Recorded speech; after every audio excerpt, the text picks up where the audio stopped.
sorry, the number you have dialed is not in service at this time.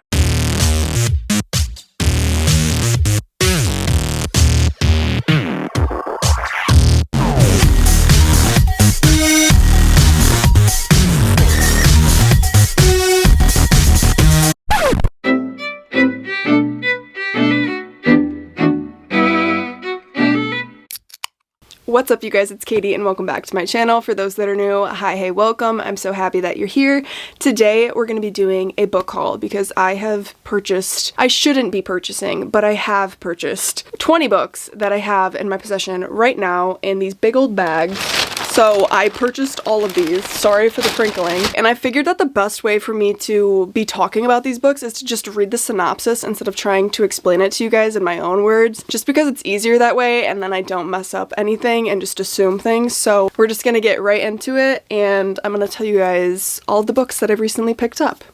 But the first book that we have is Pretty Girls by Karen Slaughter. This is a mystery thriller, and the synopsis says, it's been more than 20 years since Claire and Lydia last spoke. Claire is the glamorous trophy wife of an Atlanta millionaire. Lydia, a single mother dating an ex-con, struggles to make ends meet. But neither has recovered from the disappearance of their sister Julia 2 decades earlier, and the shocking murder of Claire's husband brings the horror and heartbreak of the past roaring back into their lives. The vanishing of a teenage girl and the killing of a middle-aged man almost a quarter century apart, what could connect them? As they form a wary truce, the surviving sisters unearth the secrets that destroyed their family all those years ago, and find the astonishing truth where they least expected it. So this is the first one. Okay, and then the next one that I have is Mile High by Liz Tom Ford. This is actually a part of a series. This is the first book in the series. I think it's the Windy City series, if I remember correctly. But the back of this says, Chicago hockey isn't complete without me, everyone's favorite player to hate. I know my role and I play it well. In fact, I thoroughly enjoy spending the majority of my game time in the penalty box before leaving the arena with a new girl on my arm each night. What I don't like is the new flight attendant on our team's private plane. She works for me, not the other way around. But I'll be sure to remind her of that, and I can guarantee by the end of the season she'll be begging to quit her job. But every road trip blurs the lines, and I can't quite figure out if I keep pushing that flight attendant call button in order to push her buttons, or if it's more than that. I've been a flight attendant for years. I thought I'd seen it all, but when my new job lands me on board working for the most egotistical and self-righteous diva in the NHL, I start to second guess everything, including the promise I made to myself of never hooking up with an athlete again, no matter how annoyingly tempting he may be. Evan Zanders is unfiltered, unapologetic, and too attractive for his own good. He loves his image, but I hate everything about it. Everything but him. I'm so excited to read this. And then I picked up Yours Truly by Abby Jimenez. This one is raved up on the internet as well, but I haven't read it yet. I actually haven't read any Abby Jimenez books before, so I'm really excited for this one. The back of this one says, okay, just reading this, I don't know if I'm gonna like this writing style, but here we are. My brain isn't working. Dr. Brianna Ortiz's life is seriously flatlining. Her divorce is just about finalized. Her brother's running out of time to find a kidney donor, and that promotion she wants, oh, that's probably going to the new man doctor who's already registering 80-7 on Brianna's pain in the ass scale. But just when all systems are set to hate, Dr. Jacob Maddox completely flips the game by sending Brianna a letter. And it's a really good letter, like the kind that proves that Jacob isn't actually Satan. Worse, he might actually be this fantastically funny and subversively likable guy who's terrible at first impressions, because suddenly he and Bria are exchanging letters, sharing lunch dates in her sob closet, and discussing the merits of freakishly tiny horses. But when Jacob decides to give Brianna the best gift imaginable, a kidney for her brother, she wonders just how she can resist this quietly sexy new doctor, especially when he calls in a favor she can't refuse. Okay, the fourth book is Beartown by Frederick Bachman. This is the first book in a trilogy, I believe. I've read Frederick Bachman before. I honestly did not like the book that I did read. I read Anxious People by him, but I've heard nothing but great things about this, and I really do want to try and give it a whirl. I also have A Man Called Ove on my shelf. I just haven't read it yet. But yes, this one is raved up on the internet, so I do want to read this as well. The back of this one says, a teeny community deep in the forest, Beartown hasn't been the best at anything in a long time. But down by the lake stands an old ice rink, and in that ice rink, Kevin, Amat, Benji, and the rest of the town's junior ice hockey team are about to compete in the national semifinals, and they actually have a shot at winning. All the hopes and dreams of this place now rest on the shoulders of a handful of teenage boys. Under that heavy burden, the semifinal match becomes the catalyst for a violent act that will leave a young girl traumatized and a town in turmoil. This is a story about a town and a game, but even more about loyalty, commitment, and the responsibilities of friendship. The people we disappoint even though we love them, and the decisions we make every day that come to define us. In this story of a small forest town, Frederick Bachman has found the entire world. So yeah. Okay, and then we have Definitely Better Now by Ava Robinson, and this is a new release, I believe, but I like the cover, and yeah. The synopsis for this one says, the very last person anyone should worry about is Emma. Yes, hi, she's an alcoholic, but she's officially been sober for 1 entire year. That's 12 months of better health. 52 whole weeks focusing on nothing but her 9-to-5 office job, group meetings, and avoiding the kind of bad decisions that previously left her awash in shame and regret. It's also been 365 days of not dating. And with her new dating profile, Emma, 26th of New York, is ready to put herself back out there. Except, was dating always this complicated? And did Emma's mother really have to choose now to move in with her new boyfriend? Being assigned to plan her office's holiday party feels like icing on the suddenly very overwhelming cake until her estranged father reappears with devastating news. Icing, meat cherry on top. But then there's Ben, the charming IT guy who, despite Emma's awkwardness and shortcomings, seems to maybe actually get her. Sobriety is turning out to be far from the flawless future Emma had once envisioned for herself. But as she allows herself to open up to Ben and confront difficult past relationships, she's beginning to realize that taking things one day at a time might just be the perfectly imperfect path she's meant to be on. Bittersweet and darkingly hilarious, Ava Robinson's debut novel about navigating sobriety and complicated family dynamics is witty, heartbreaking, and profoundly relatable. Yeah, that sounds real relatable. Okay, and then I have Sugar Baby, which is by Celine St. Clair, and I love this cover so much. I've been wanting to read this for a while, and I just haven't picked it up yet until right now, and I'm so happy. This was the last one that they had in stock at the Barnes near me, so I'm very grateful that I got my paws on it. This one says, Sugar Baby follows Agnes, a mixed-race 21-year-old whose life seems to be heading nowhere. Still living at home, she works as a cleaner and spends all her money in clubs on the weekends, searching for distractions from her mundane life. That is until she meets Emily, daughter of one of her cleaning clients who lives in London and works as a model, and a sugar baby, dating rich older men for money. Emily's life is the escape Agnes has been longing for. Extravagant tasting menus, champagne on tap, glamorous hotels with unlimited room service, designer gifts from dates who call her beautiful, but this new lifestyle is the last straw for her religious mother, Constance. Kicked out of her family home, Agnes moves in with Emily and the other sugar babies in their fancy London flat and is drawn deeper and deeper into their world. But these women come from money. They possess a safety net Agnes does not. And as she is thrown from one precarious relationship to the next, a married man who wants to show off the glamorous exotic girl on his arm, a Russian billionaire's wife who makes Agnes the main attraction at a private sex party in Miami, finds herself searching for fulfillment just as desperately as she was before. A compelling journey of self-discovery that offers sharp commentary on race, beauty, and class, Sugar Baby is an electric, original, spellbinding novel that will keep readers turning the pages until the very end. This one actually reminds me of a UK show called Baby, which is a Netflix series, I believe. I don't know if it's still on there, but it was once upon a time, and I was obsessed with it, so I'm so excited to read this. I feel like it just sounds super interesting, and yeah. Okay, and then we have Giovanni's Room by James Baldwin. I've heard nothing but great things about this one. The back says, in the 1950s Paris of American expatriates, liaisons, and violence, a young man finds himself caught between desire and conventional morality. David has just proposed marriage to his American girlfriend, but while she is away on a trip, he becomes involved in a doomed affair with a bartender named Giovanni. With sharp probing insight, James Baldwin's classic narrative delves into the mystery of love and tells a deeply moving story that reveals the unspoken complexities of the human heart. One of the most brilliant and provocative literary figures of the past century, James Baldwin gives us a groundbreaking novel about love and the fear of love. So yeah, that's the next one. Okay, the next one that I picked up is A Study in Drowning by Ava Reed. I got the special edition of this one. I think that it's so pretty. This is a YA fantasy, but let's read the synopsis. Alright, so this one says, Effie Sayre has always believed in fairy tales. Even though, crumbling under the pressure of her first term at college, she can't always seem to tell the difference between fact and fiction. Her only solace has been Card? I don't know. An epic from Lilirian national hero and author of Emery's Meridian. Taken by chance, and maybe fate, to the late author's estate, she is intent on finding the purpose to her own story, but instead stumbles upon Preston Hillary, a scholar from the Literature College. Preston has come to Heareth Manor, determined to prove Effie's favorite author is a fraud, and her only hope of proving him wrong is to conspire with him. But Heareth, perched on the very edge of a wrathful ocean, holds dark secrets, the likes of which both Effie and Preston thought only existed in the pages of Meridian's stories. The house and the truth might just ruin them both, as the sea threatens to swallow them and all their stories whole. I probably butchered so many things in that little synopsis, but nonetheless, I've heard nothing but great things and I really want to read it. I also think that the special edition is just so beautiful. Also, I'm pretty sure the second book is coming out in 2025, so yeah.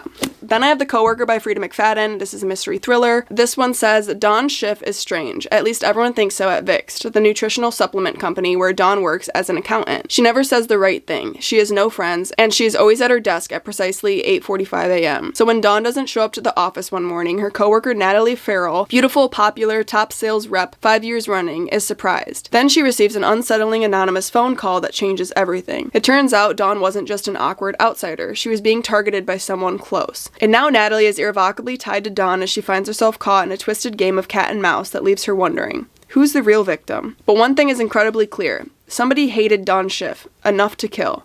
The Coworker is a tense, unputdownable thriller from New York Times bestselling author Frida McFadden that explores the dark ways the past can echo through the present, with deadly consequences.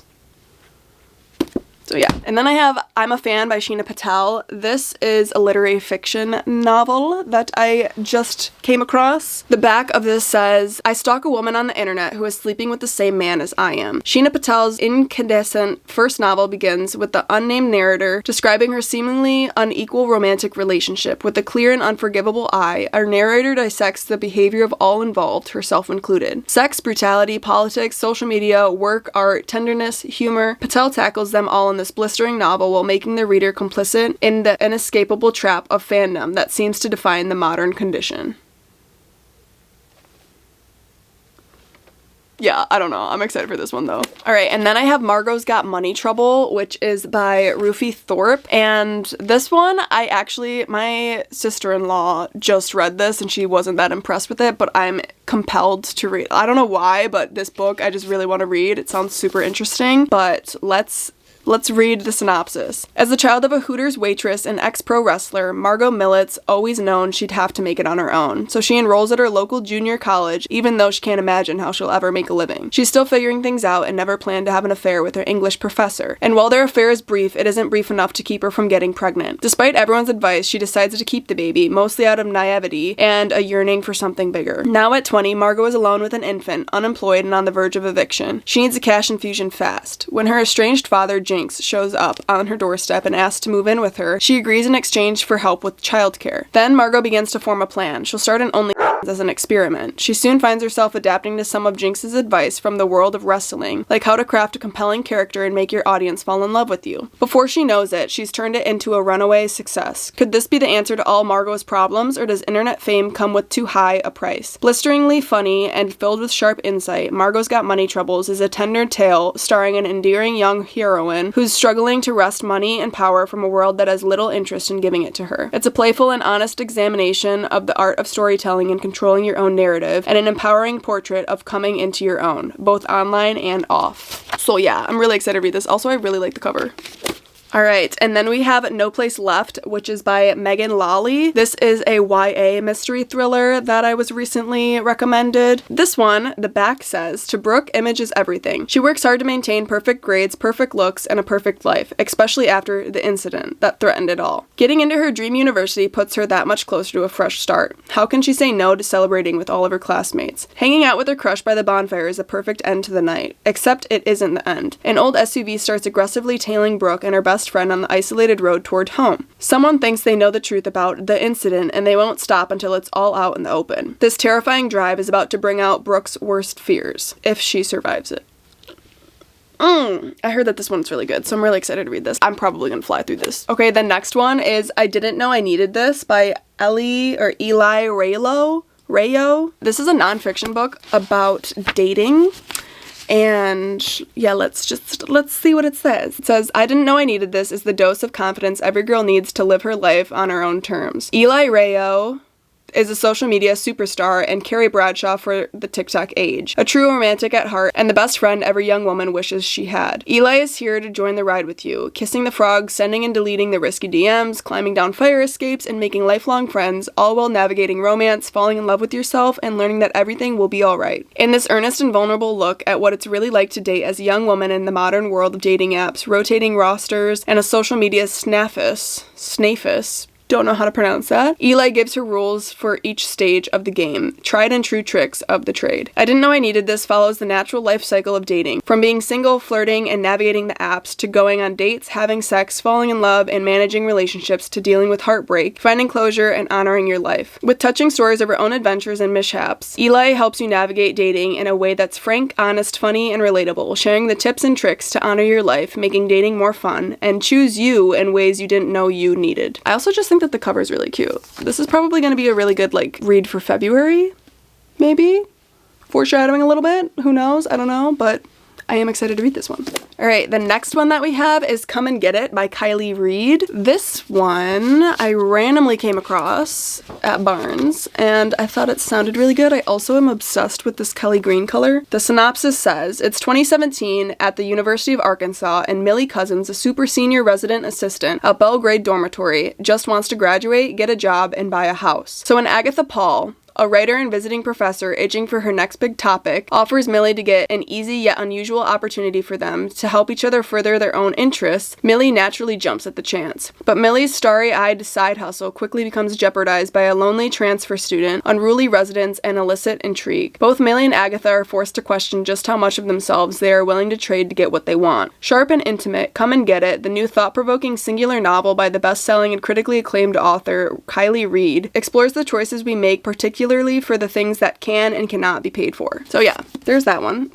Okay, and then we have Lo-Fi by Liz Riggs. This one was giving kind of a Daisy Jones and the Six vibe, so that's why I'm intrigued. I'll read the synopsis for you guys, obviously. I also love this purple color. I think that it's so pretty. Alright, most nights you'll find Allison Hunter at the venue, the kind of sweaty Nashville spot that's on the circuit for bands like Bon Iver, whatever, and Death Cab. Sounds glamorous, but not for Al, who stamps hands at the door with Julian, the quiet coworker who treats her like a little sister. When she can sneak off, she bums drinks from the tattooed bartender and watches the bands, wondering if she'll ever finish a song of her own after a disastrous first attempt to play in public. When a once-in-a-century storm hits, and her lead singer ex-boyfriend shows up at the door, Al finds herself stuck in a perpetual cycle of late nights, new flings, and old flames. Obsessed with the disappearance of a troubled indie star, she slowly starts to lose herself, until one reckless night threatens to derail everything. As propulsive and sexy as the rasp of a static-driven amp, Lo-Fi is an open-hearted tribute to the messy truth of a creative life, the clash of lust and love, and the yearning to be heard. So yeah,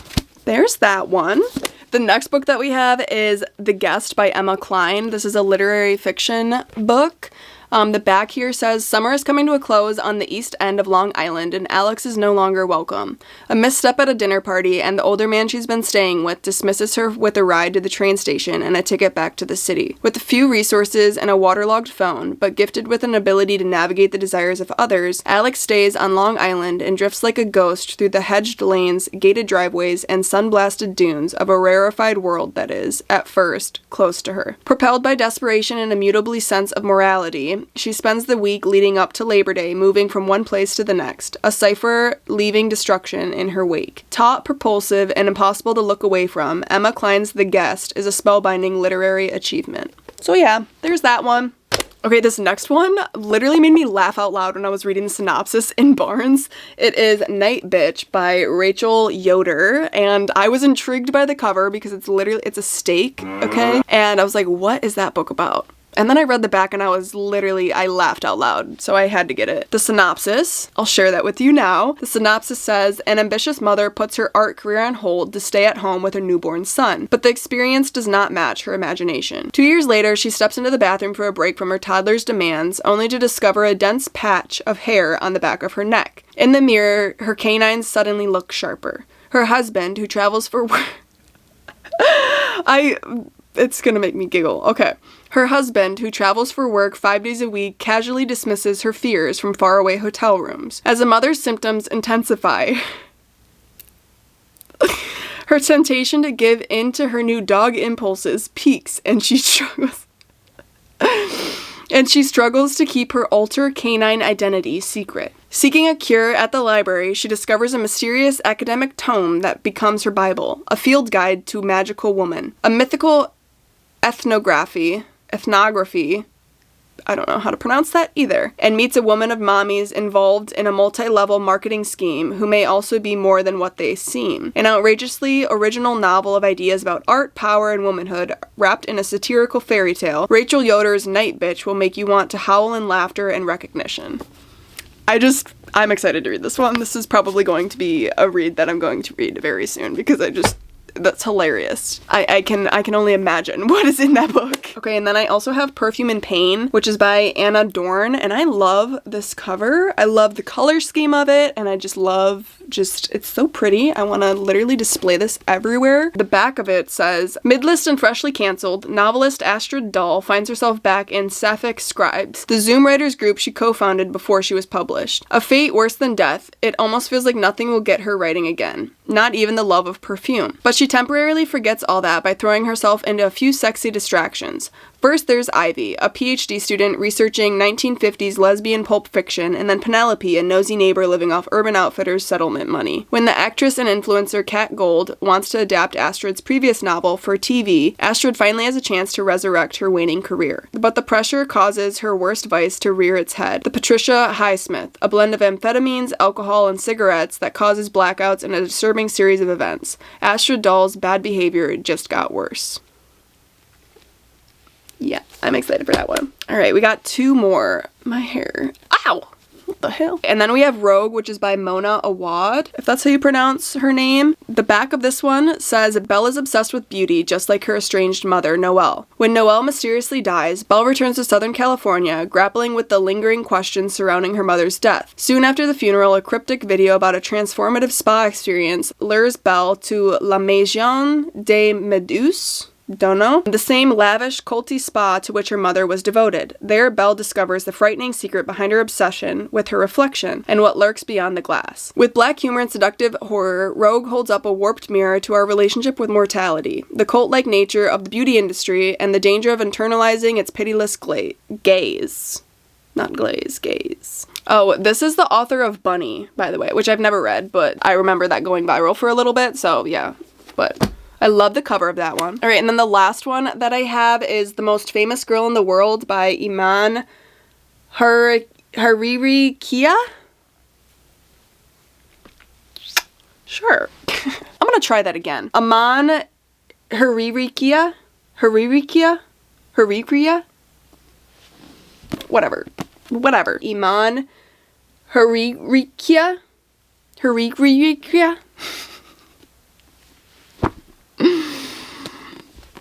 I don't know how to pronounce her name. I'm not even gonna try. Okay, sorry. That's so rude of me. Let's try it one more time, Katie. Hariri Kia.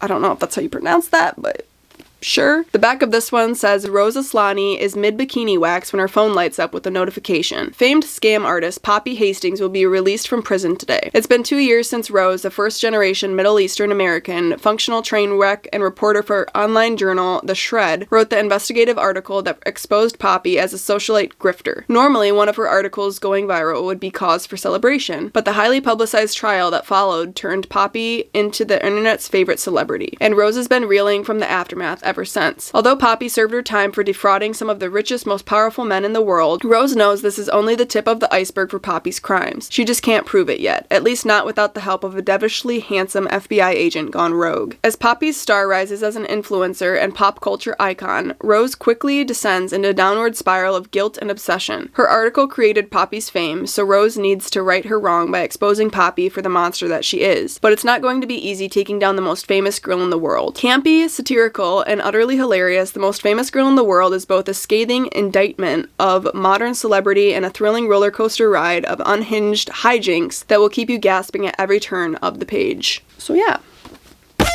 Alright, you guys, that's it for today's video. Thank you so much for watching. I hope that you guys enjoyed. Let's try and hold these up. Oh my god, I feel like I'm lifting weights. Oh. There's way too many books.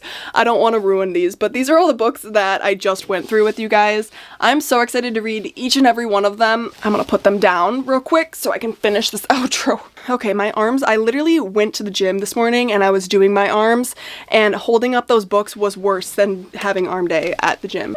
Why was that so heavy? Anyways, I will say that for 2025, one of my reading goals is to stray away from the main content that a lot of people are reading right now. I feel like with BookTube and BookTok, it's really common for people to just buy books based off of their popularity. And although I only purchase books that I'm interested in, at the end of the day, I feel like I've just started purchasing books based off of the popularity instead of actually being interested based off of the synopsis on the back, which is why I read the synopsis to all of you guys today, because I feel like people just forget that, like, you can read what the book is about just on the actual book and figure out if you're interested in it. I also feel like a lot of people tend to try and guess what the book is about, and then it's like misrepresented online instead of just reading the synopsis. So I just figured to do it the old-fashioned way. A lot of these books I ended up finding just by going into Barnes and strolling instead of going based off of recommendations. There are a few book recommendations and stuff that I've seen on the internet that I'm really excited to read in here, but obviously a majority of them I just found on my own accord. And yeah, I also will say that I have noticed a lot of the books that are hyped up on the internet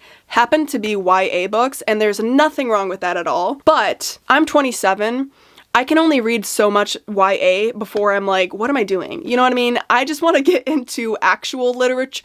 That sounds so bad. I don't even know how to say this without sounding bad or like pissing people off, but I'm 27. I want to start reading books that are more in my age bracket versus just going based off of popular books that are on the internet for younger people. So I kind of want to start reading other books that are either classics or literary fiction or just stuff that's more in my age range versus just always reading YA books. Obviously, I'm gonna fuck up a YA book every now and then. Like, they're still good. They're still banging. But I am, you know, I'm pushing 30, so I can't be reading YA books all the time. You know what I mean? But yeah, so if you're in the same boat as me and you want some more unique finds, then be sure to subscribe because I will be kind of venturing off into that territory. But yeah, with that being said, thank you so much for watching, and I'll catch you guys in the next one. Peace. Au revoir. Mwah.